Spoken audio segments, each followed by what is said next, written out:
അപ്പൊ നമ്മൾ ഇവരുടെ മനപ്പരുത്തം നോക്കാൻ പോവാണ്. അപ്പൊ നമുക്കൊരു ഗെയിം കളിച്ച് നോക്കിയാലോ? ആങ്കർമാരൊന്നും ഇല്ലയോ? ആങ്കറിന് 5000 രൂപയാണ്. 300 രൂപയ്ക്ക് ആങ്കറായിട്ട് ഞാൻ മാത്രമേ ഉള്ളൂ.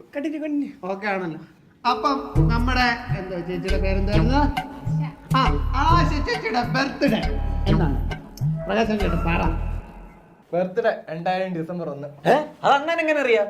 എങ്ങനെ മറക്കാതിരിക്കും? 10,000 രൂപ എന്റെ ഇന്ന് പൊട്ടുന്ന ഇല്ലയോ?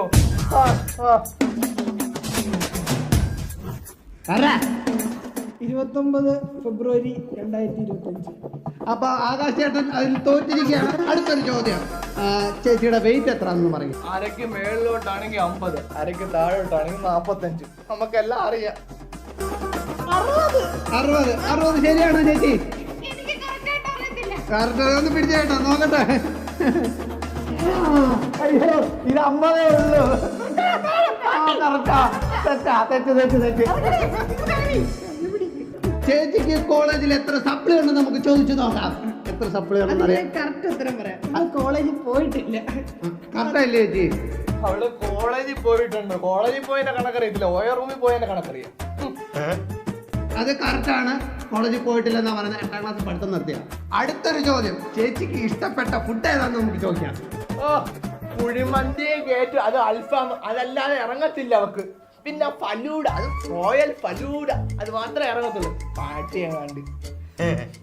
ചേട്ടാ ഫുഡ് ഏതാന്നറിയാവോ? ഊണ് കറക്റ്റാണോ ചേച്ചി? തെറ്റാണോ? അണ്ണൻ റേസിംഗ് മൊത്തം ഓടിച്ചിട്ട് ലാസ്റ്റ് റിബൺ പൊട്ടിച്ച അവനാണല്ലേ? മിണ്ടാരിയടാ.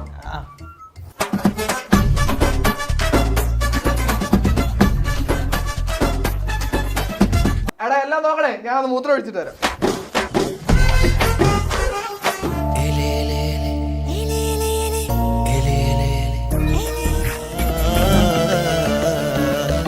എന്നെ ഓർത്ത് വന്നതല്ലേ?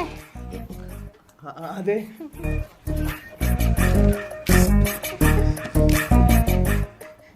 എല്ലാം നഷ്ടപ്പെട്ടെന്നാ ഞാൻ വിചാരിച്ചേ. ഇന്നലെയും കൂടെ ചേട്ടനെ ഓർത്തതേ ഉള്ളൂ. നമുക്കങ്ങ് പോയാലോ? എത്ര പവനുണ്ട്? 300. 300? വണ്ടി വെളിയിൽ കിടപ്പുണ്ട്. വാ പോവാന്നേ. വാ. എടി മോളെ, നീ 300 പവനും കൊണ്ടേ വണ്ടി കയറ്, ഞാൻ ഫ്യൂസ് ഊരിയിട്ട് വരാം. എടാ പിള്ളേരെ, പെണ്ണിനെ കാണുന്നില്ലടാ, പോയി തപ്പടാ.